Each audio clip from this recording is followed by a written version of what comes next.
오늘 본문에서는 특별히 참 앉아 있더라, 앉아라, 와서 앉음에, 이 앉으라는 말이 그렇게 자주 나옵니다. 우리 한번 볼까요? 4장 1절 보겠습니다. 시작. 보아스가 성문으로 올라가서 거기 앉아 있더니 마침 보아스가 말하던 기업 물을 자가 지나가는지라.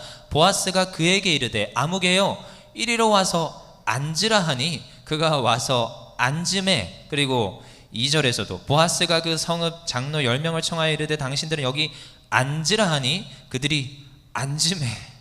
자, 이 지금 1절 2절에 앉으라가 왜 이렇게 자주 등장합니까? 여러분, 성경에서 단어의 반복은 뭐다? 강조다. 네, 강조입니다. 딱 봐도 강조의 느낌이 딱 들지요. 여러분, 앉았다. 도대체 왜 이런 말을 쓰셨을까? 여러분, 마태복음에서도 보면 예수님의 사역에서도 이 앉았다라는 말이 자주 등장합니다. 마태복음 5장 1절, 예수께서 무리를 보시고 산에 올라가 앉으시니 그리고 제자들이 나왔습니다. 그리고 마태복음 24장 3절, 예수께서 감난산 위에 앉으셨을 때에 마태복음 13장 1절에 2절, 그날 예수께서 집에서 나가사 바닷가에 앉으심에. 또 요한복음 8장 2절에도 백성이 다 나오는지라 앉으사 그들을 가르치시니.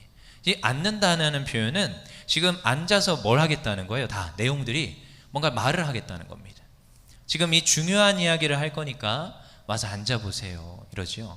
저도 좀 분위기 잡을 때 일로 와서 앉아봐 라고 할 때가 있습니다. 그러면 이제 친구들이 바짝 긴장하고 와서 앉아요. 평상시 분위기가 다르거든요. 지나가서 붙들고 얘기하거나 그냥 지나가면서 얘기하는데, 앉아서 얘기하자는 건 좀 뭔가 긴장되고 중요한 이야기를 나누자는 겁니다. 그래서 오늘 룻기에서도 이 지금 4장 1절 본문부터 앉는다라는 표현이 계속 이 상황 가운데 전개되고 있어요. 근데 장소가 어디입니까? 장소가 어디로 딱 지명하고 있습니까? 지금 2절에 보니까 보아스가 그 성읍 장로 10명을 청하여 당신들이 여기 앉으라 하니, 여기가 지금 어디예요? 성문에, 성읍에, 성문에. 1절에서 나오죠. 성문으로 올라가서. 지금 그들이 지금 앉아있는 곳이 성문 앞입니다. 여러분, 고대로부터 성문은 어떠한 장소느냐? 공개적인 용도로 공개적 재판과 어떠한 선포를 판결을 하는 자리가 성문 앞입니다. 그래서 지금 성문에 앉았다라는 것은 그 내용인 거예요. 신명기 25장 7절에 그러나 그 사람이 만일 그 형제의 아내 맞이하기를 즐겨하지 아니하면 그 형제의 아내는 그 성문으로 장로들에게 나아가서 말하되. 사무엘하 15장 2절에도 압살롬이 일찍 일어나 성문길 곁에 서서 어떤 사람이 있는지 송사가 있거든. 성문은 그러한 곳으로 지금 표현하고 있습니다. 그러니까 룻기에서 지금 중요한 단어가 두 가지가 나오는데, 앉아있다. 어디예요? 성문에. 그리고 증인의 역할을 하는 누구요? 장로들 10명을 청하여 불렀습니다. 그리고 어떠한 깊이 있는 너무나도 중요한 이 메시지와 이야기를 펼쳐가는데, 오늘 나오는 지금 무르다, 기업 물을 자에 대해서 이야기를 합니다. 여러분, 기업 물을 자, 기업 무른다 라는 말이 무슨 말이냐? 지금 나오미와 지금 나오미의 남편이 죽었고 지금 이 나오미의 가정이 물을 자가 없어요. 남자가 없기 때문에 기업 물을 자가 없다라는 거예요. 그러면요, 고대로부터 여기는 고엘 제도, 기업 물을 제도라는 게 있는데, 가장 가까운 친척 순번대로 그 기업을 무르게 정해져 있습니다. 그러니까 첫 번째 순번이 있고요, 그 다음에 이제 또 다음 순번들이 있겠죠. 근데 여기 성경의 본문에 보니까 보아스는 후순입니다. 첫 번째 순위가 아니에요, 보아스는. 그러니까 지금 기업 무르는 이 제도에 대해서 말을 하는데, 저도 이렇게 성경을 계속 저도 쭉 읽습니다. 10장씩 20장씩 읽어야 되는데 10장 읽을 때도 있습니다, 못할 때. 근데 이제 계속 성경을 읽으면서 보는데 어느 날 룻기 4장을 보는데 이게 보이는 거예요. 기업 물을 자, 그냥 특별하지 않고, 저도 설교 자주 했고 이 기업 물을 자에 대해서 특이하게 생각하지 않았습니다. 근데 오늘 보니까 이 기업 물을 자에 대해서 참 너무나도 놀라운 사실들이 밝혀지는데, 우리 4절 한번 다시 읽어보겠습니다. 4절 시작. 내가 여기 앉은 이들과 내 백성의 장로들 앞에서 그것을 사라고 내게 말하여 알게 하려 하였노라. 만일 내가 물으려면 물으려기와 만일 내가 물으지 아니하려거든 내게 구하여 알게 하라. 내 다음은 나요 그 외에는 물을 자가 없느니라 하니 그가 이르되 내가 물으리라 하는지라. 지금 자기는 후순이라는 거예요. 그러니까 네가 지금 물어야 돼. 네가 지금 기업을 물어야 돼. 그러니까 물으다 하니까 이게 뭔가 나 안에 너 가져 이런 게 아니라요. 그 기업을 내가 물러서 기업을 내가 받아서 내가 잇겠다라는 거예요. 대를 잇겠다라는 겁니다. 그러니까 지금 보아스는 후순이라는 거예요. 후순이. 근데 보아스가 확인을 합니다.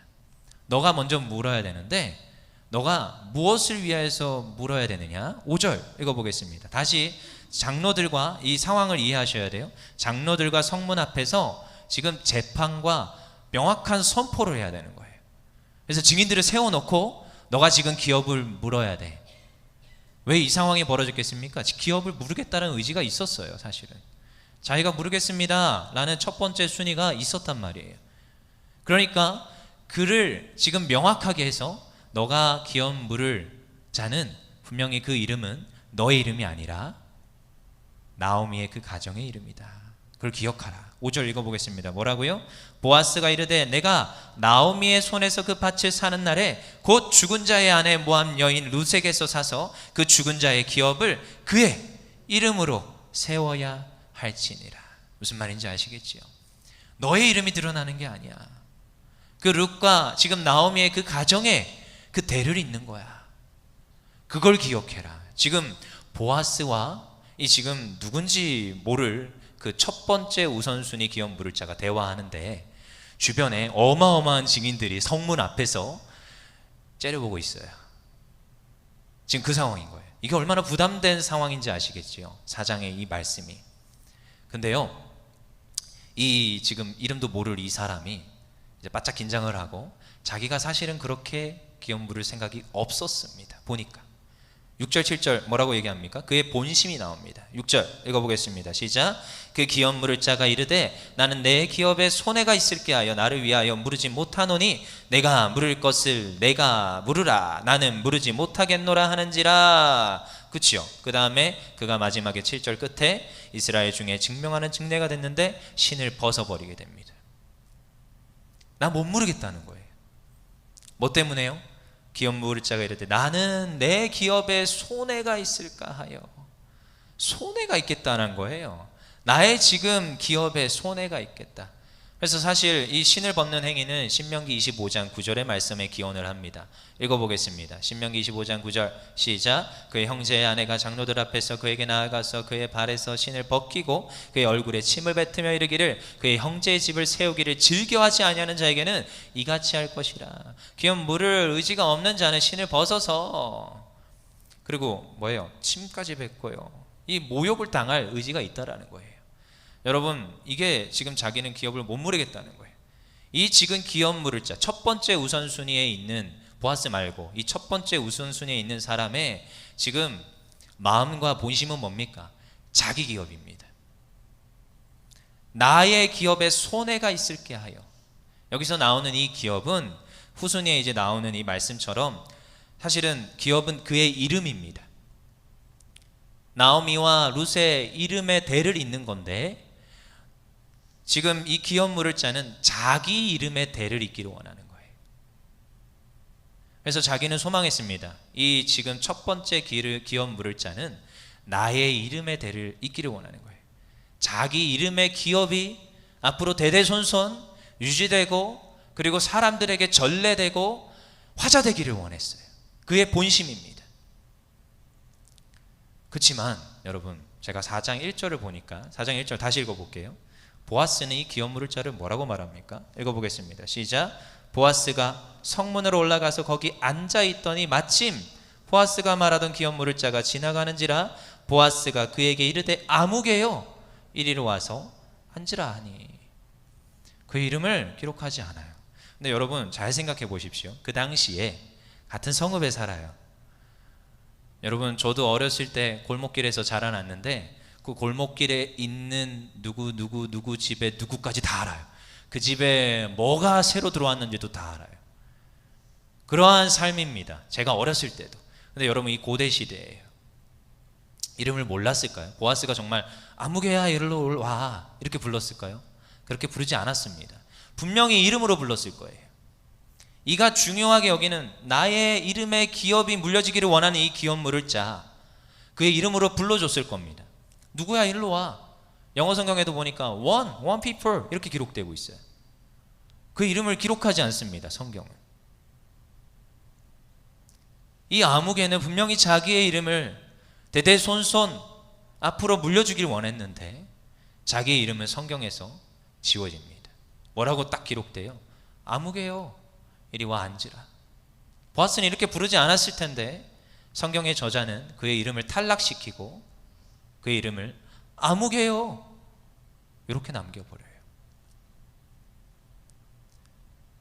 여러분, 룻기의 저자는 사실 모릅니다.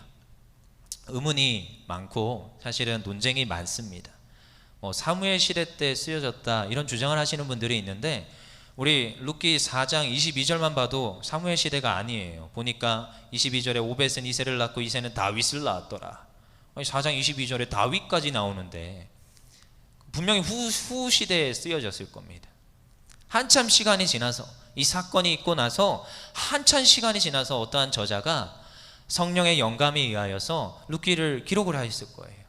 분명히 보아스는 그의 이름을 불러서 이렇게 지금 장로들과 재판을 하고 판결을 하고 장로들의 입으로는 이 첫 번째 기업 물을 자의 이름도 화자됐을 겁니다.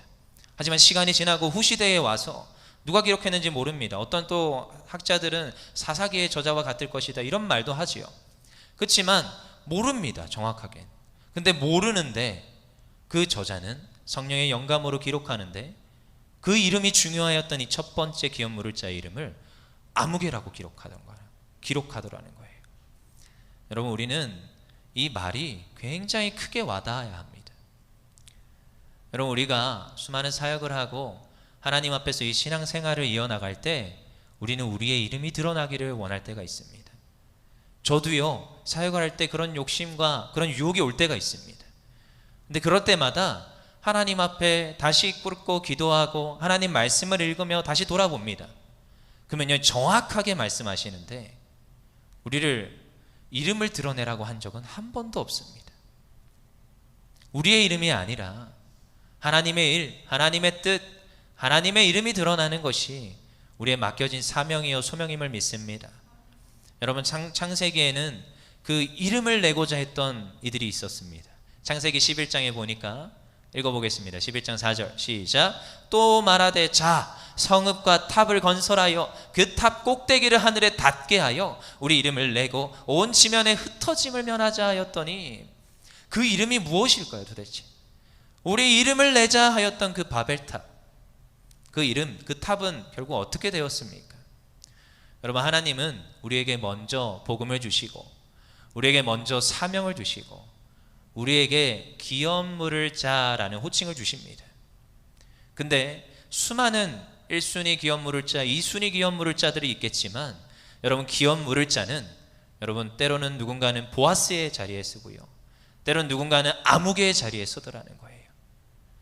룻기를 읽으면서 혹시 내가 이 아무개의 자리에 있지 아니하나 전 돌아보게 됩니다.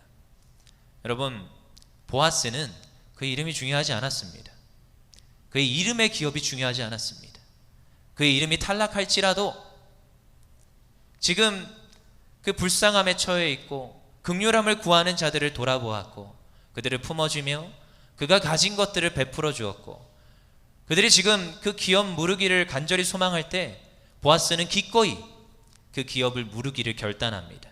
누구들 앞에서요? 성문 앞에서 장로들 10명을 세워놓고 정확하게 그것을 선포하고 결단하며 그 길을 갑니다. 그렇지만요, 그 이름을 원했고 그 이름이 물려지기를 원했던 이는 성경에서는 아무개로 기록하고요, 그 이름은 괜찮아, 나의 기업이 아니야 라고 말했던 보아스는 성경에 기록되고 성경에 예수 그리스도의 계보에 들어가는 영광을 받게 되더라는 겁니다. 여러분, 우리는 항상 우리의 이 신앙생활 현재 시점에서 하나님께 기도하는 것입니다. 하나님, 제가 맡긴 이 사명 사역을 감당할 때 하나님, 저의 이름은, 저의 모습은 사라지고 없어지게 하시고 오늘도 주의 교회가 세워지고 하나님의 이름이 드러나기를 구하는 그런 주의 백성들 되기를 원합니다. 그럴 때 하나님께서 그 낮아지신 자를 들어서 높여주십니다. 나는 상관없어, 내 이름은 괜찮아 라고 하는데 끝까지 하나님은 그 이름을 기억하시며 그 자의 그 수고와 그 애씀을 기억하시며 끝끝내 위로하시고 반드시 하나님의 그 생명책에 우리의 이름을 기록하여 주심을 믿습니다. 계시록 20장 15절에 뭐라고 기록합니까? 읽어보겠습니다. 시작. 누구든지 생명책에 기록되지 못한 자는 불못에 던져지리라. 오늘도 우리는 이것을 기억하며 오늘도 내가 그 생명책에 나의 이름이 기록됨을 이 땅에서 누가 알아주고가 아니라 나의 수고를 누가 인정해주고가 아니라 아무개의 비참한 결과가 아니라 오늘도 그 보아스와 같이 끝끝내까지 그 이름이 하나님께 영광으로 남는 그런 주의 귀한 일꾼들 되기를 원합니다. 보아스의 그 이름은 이렇게 기록됩니다. 마태복음 1장 5절에 6절 살못은 라합에게서 보아스를 낳고 보아스는 룻에게서 오벳을 낳고 오벳은 이새를 낳고 이새는 다윗 왕을 낳으니라. 아멘. 오늘도 이것이 우리에게 또한 주시는 말씀이요, 우리가 이 모든 기업 물을 자의 책임을 감당하는 주의 일꾼들 됨을 믿습니다.